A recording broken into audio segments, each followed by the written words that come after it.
Pope Leo's apostolic journey to Spain has highlighted a similar concern and care for abuse survivors. His aforementioned meeting with survivors on Monday lasted more than an hour. They shared their tragic stories and offered proposals to make the church's response to abuse be more effective. That same day, when speaking with Spain's bishops, the Holy Father emphasized the church must offer those wounded by abuse with sincere listening, healing, and protection. One of the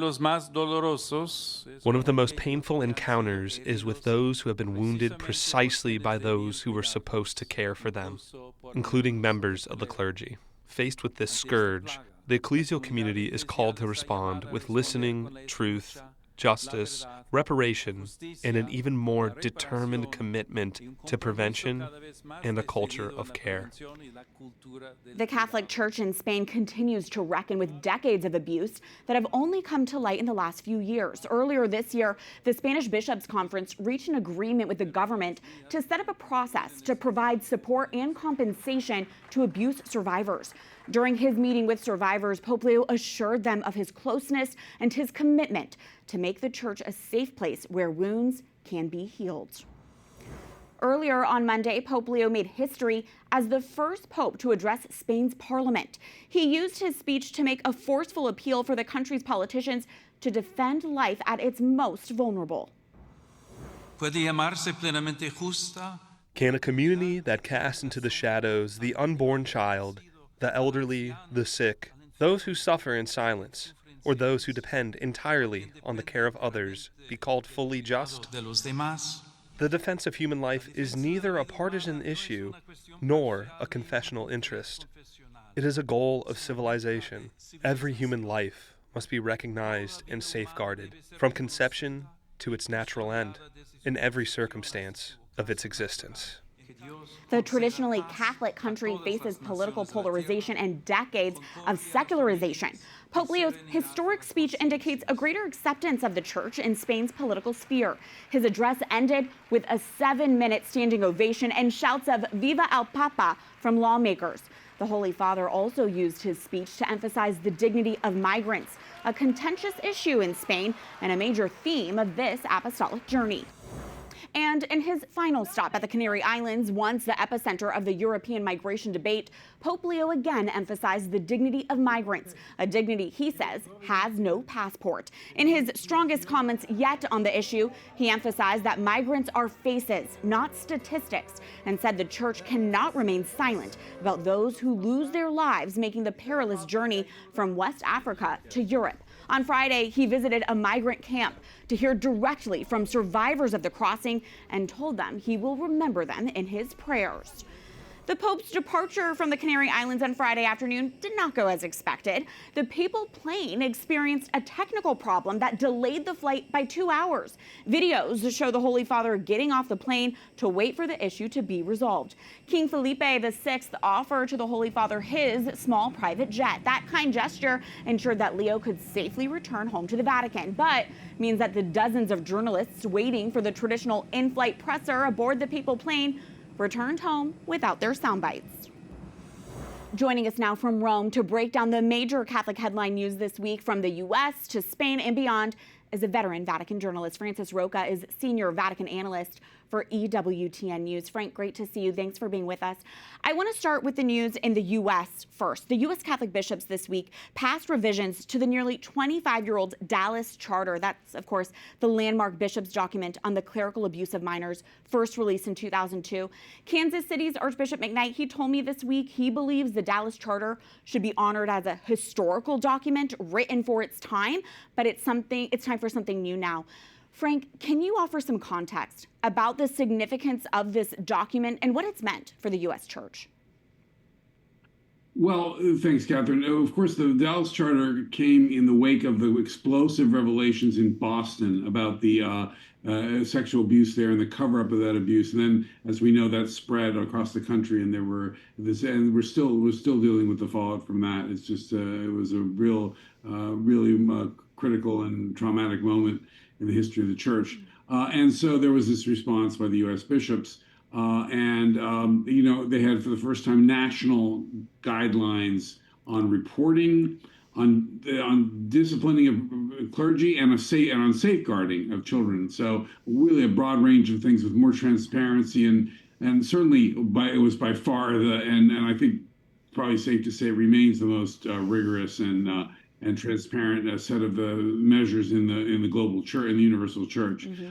It didn't deal with bishops who mishandle abuse or who abuse themselves, or who cover up abuse more commonly. And so that was the big sort of gap that historically for many years remained, and some would argue has still not been totally filled. And I don't want to neglect to mention, and it's important to note, Theodore McCarrick was a primary drafter of the Dallas Charter before he was laicized, of course, and McCarrick was the first U.S. Catholic bishop to face criminal charges over sexual assault allegations. Frank, the Dallas Charter was last updated in 2018 before this week, which was before Pope Francis's landmark legislation to counter sexual abuse in the Catholic Church called Vos Estis Lux Mundi. Can you remind us, Frank, what that document entails? And do you think that the Universal Catholic Church has learned something from the U.S.'s response to clerical sexual abuse?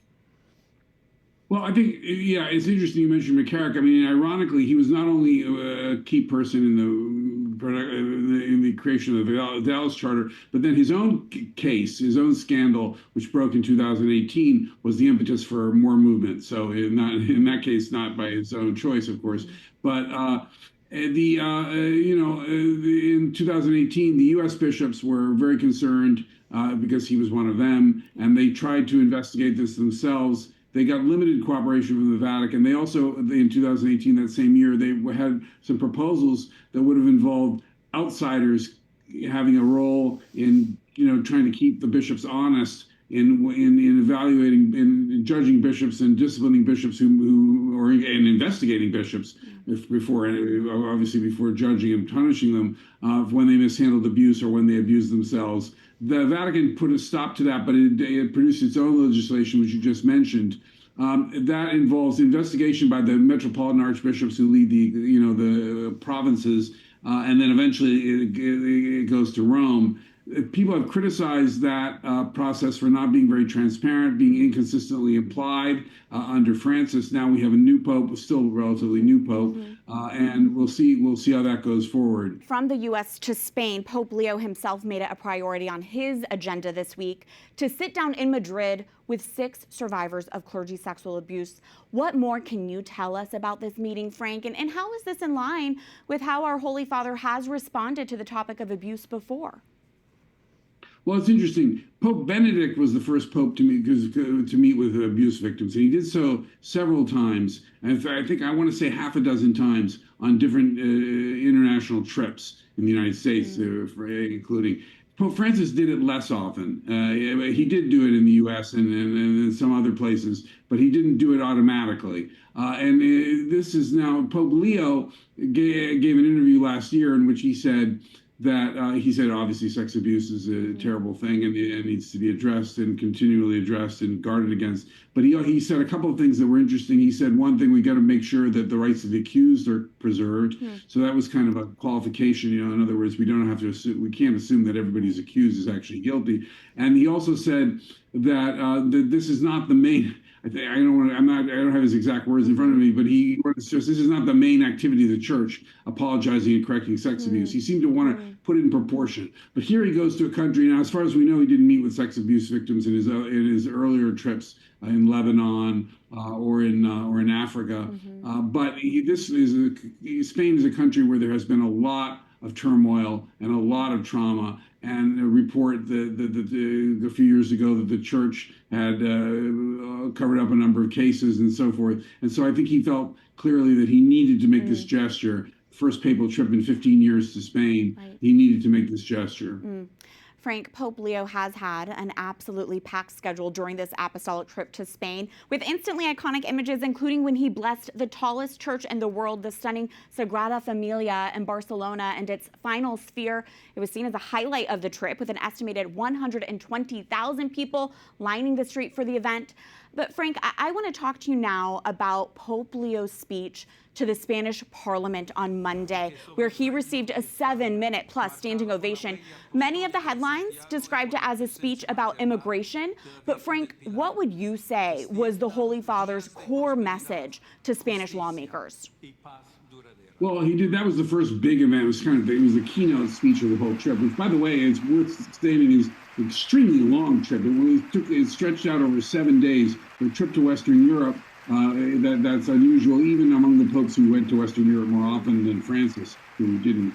But anyway, that was the keynote address, and he did talk about immigration, but I think more broadly, he was talking about human dignity, and he was tying them together, and he talked about, notably about the right to life from conception to natural death. He said that very forcefully, and said that it ought to be guaranteed by law, and he said that in a body that was, the majority of which doesn't believe that. So that was very bold and very strong. And I think the connection with immigration is understandable, because then by the end of the trip, again in the Canary Islands, he has more than one meeting with migrants and very forcefully denounced human traffickers and told them to repent and so forth. So that was certainly a thread. But the speech to the Parliament was not only about migration. No, it was about human dignity more broadly. And Frank, just to follow up on that exact point, the Pope's final stop, as you mentioned, was in the Canary Islands, and that is seen as the epicenter of the European migration debate. Anything stand out to you there in particular, and did it perhaps preview the Pope's upcoming trip to Lampedusa on July 4th, a key entry point for migrants in Italy? Right. Well, I think that's right. I think is likely the speech in Lampedusa, which will echo a lot of what he said today. Again, talking about the inviolable human dignity of these people, especially the people who have been trafficked and the people who died, the victims at sea, this desperate attempt. The Lampedusa is an island in the southern Mediterranean, and there have been certainly many casualties there. In this case, this is a route in the Atlantic, which is, my understanding is it's even more dangerous and more arduous. The people that get there are more than 1,000 miles from Africa. They get to the Canary Islands. So yes, it's quite likely that these same things will resonate on July 4th. Francis Rocca, grateful for you. Thanks for being with us. Thanks, Catherine.